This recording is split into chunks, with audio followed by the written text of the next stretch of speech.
Saiu uma matéria hoje no UOL, que é uma coisa absurda, absurda, assim, é de indignar o que o Bolsonaro fez com a Caixa Econômica Federal. Coloca aí o título, Tati, por favor. Eu peguei do UOL, porque é furo deles, tá? Mas olha só, Bolsonaro provocou calote bilionário na Caixa com manobras para tentar reeleição. A Caixa queimou reservas durante a campanha eleitoral e puxou o freio após derrota de Bolsonaro. O senador pede que TCU investigue calote na Caixa revelado pelo UOL. A matéria diz o seguinte, ó, deixa eu dizer aqui para vocês, né? Matéria da jornalista Amanda Rossi, de São Paulo. No início de 2022, Jair Bolsonaro viu ruir sua primeira cartada na busca pelos votos das pessoas mais pobres. A criação do Auxílio Brasil não havia gerado o efeito esperado nas pesquisas. Então, o presidente decidiu dobrar a aposta. Para isso, recrutou um aliado, né? Um aliado com o nosso dinheiro, né? A Caixa Econômica Federal. Por medida provisória, foram criadas 2 linhas de crédito na Caixa para essa fatia do eleitorado, aqueles empréstimos consignados. Até a eleição, o Banco Estatal liberou 10,6 bilhões para 6,8 milhões de pessoas. Bolsonaro não se reelegeu e a política de torneira aberta deixou para trás um calote bilionário nas contas do banco, que só agora começa a ser conhecido. Né? Dá muita raiva, porque a Caixa, ao contrário, eles ficavam dizendo: a Caixa tem que ser privatizada, a Caixa com Bolsonaro conseguiu superávit. A Caixa nunca teve déficit. A Caixa, mesmo com o Temer, teve lucro. Eu fiz esse levantamento na época para o socialista Morena, quando ele falou: na época do PT, a Caixa tinha um rombo. Nunca houve rombo na Caixa. Se está tendo rombo na Caixa, é agora com Bolsonaro, tá? O UOL teve acesso a informações que eram mantidas pela Caixa em segredo e explica nessa reportagem como um banco estatal de 162 anos foi usado como arma da campanha de Bolsonaro, se valendo de manobras inéditas, sem transparência, que expuseram a instituição a um nível de risco inédito na história recente. Né? Então, aí ele fala sobre a microlinha de créditos e tal, e não sei o quê. E aí, chega na parte do rombo, tá? Vou dizer para vocês. O rombo. Eles fizeram essa história para poder conseguir que o Bolsonaro se elegesse, né? E não conseguiu que o Bolsonaro se elegesse e deixou a Caixa Econômica com um rombo.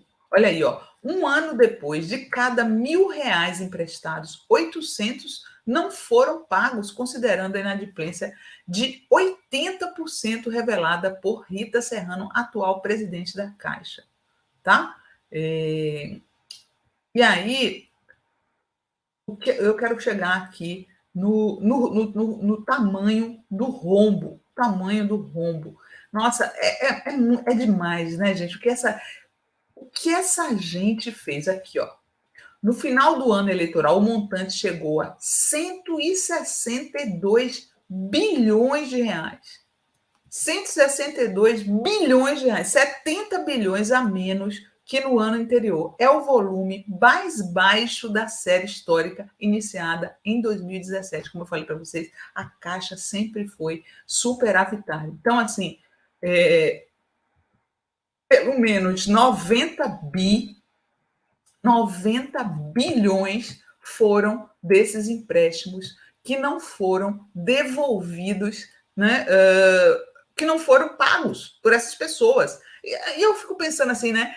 Aí falaram que um senador pediu, deixa eu pegar aqui a matéria do senador, pediu para o TCU investigar. Tem que investigar, porque tem que ver se esses empréstimos foram mesmo para pessoas que precisavam ou se, né, alguém meteu a mão nessa bufunfa.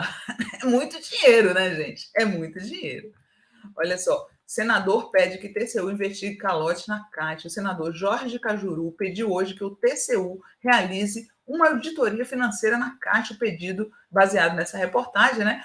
E aí o Cajuru diz o seguinte: os fatos trazidos apresentam resultados lesivos ao erário. Estas são as consequências de um robusto processo de instrumentalização da administração pública voltado para a campanha eleitoral. Até que o Cajuru está falando direitinho, né?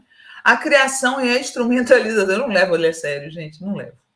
A criação e a instrumentalização de programas sociais com o único objetivo de interferir no pleito é infração grave, pois representa abuso do poder político e econômico, pois teve o objetivo de impactar na disputa entre candidatos, né? A Luciene Cavalcante, deputada federal pelo PSOL, falou: ainda são desconhecidos os exatos prejuízos causados pela utilização da Caixa Econômica Federal para abertura de créditos na véspera eleitoral, mas os indícios já são suficientes para concluir pela malversação dos recursos públicos e rombo causado no banco e no FGTS. Eu vou dizer uma coisa para vocês, que se fosse em outra época, porque o governo quer trabalhar, né, gente? Mas a oposição não está deixando. E o ideal seria abrir uma CPI para investigar esse rombo na Caixa, né? Para onde foi esse dinheiro exatamente? Para onde foi esse dinheiro exatamente? E aí eu queria fazer uma comparação com vocês. Vocês sabem que esse Pedro Guimarães, né? Ele foi demitido da Caixa porque descobriram que ele praticava assédio contra as funcionárias, né? E ele já deu um rombo na Caixa, porque a Caixa foi condenada. Deixa eu lembrar que o valor, acho que era 50 milhões. Ele já deu esse preju na Caixa. E ele tem que... Ó, 10 milhões de reais. Ó, Caixa vai à justiça para que Guimarães pague os 10 milhões de reais pelos casos de assédio, porque ele assediava as pessoas e a Caixa que tinha que pagar a indenização. É mole um negócio desse? Agora, vejam só a diferença. Sai de uma presidência cujo presidente, né, o banco, a Caixa Econômica Federal tinha um presidente que era assediador de mulheres. Assediador de mulheres. Agora nós temos uma administração da Caixa que é só de mulheres. É o contrário. Olha que maravilha, gente. Coloca o vídeo aí, Tati, por favor. Presidente, eu vim aqui anunciar para o senhor, primeira mão, que a Caixa é o primeiro banco brasileiro e um dos poucos do mundo, e uma das poucas empresas, inclusive do Brasil e do mundo, a ter hoje a maioria de mulheres na alta administração. Dos 12 vice-presidentes que nós temos, 6 são mulheres e comigo na presidência são 7. E isso é graças ao seu governo, à sua política de defender a igualdade de gênero, o salário igual, o respeito à diversidade. E é um fato inédito, né? No Brasil é um fato inédito e nós estamos muito felizes na Caixa com a sua orientação e com certeza com essa política a inclusão desse país vai ser de verdade. Parabéns, eu espero que logo você tenha as 12 mulheres.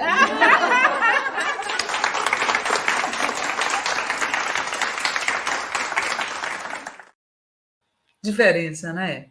Olha, é brutal. A diferença é brutal. Você sai do governo que indicou um presidente assediador para a Caixa Econômica, para um governo que só colocou mulheres no comando da Caixa. Como não amar, né?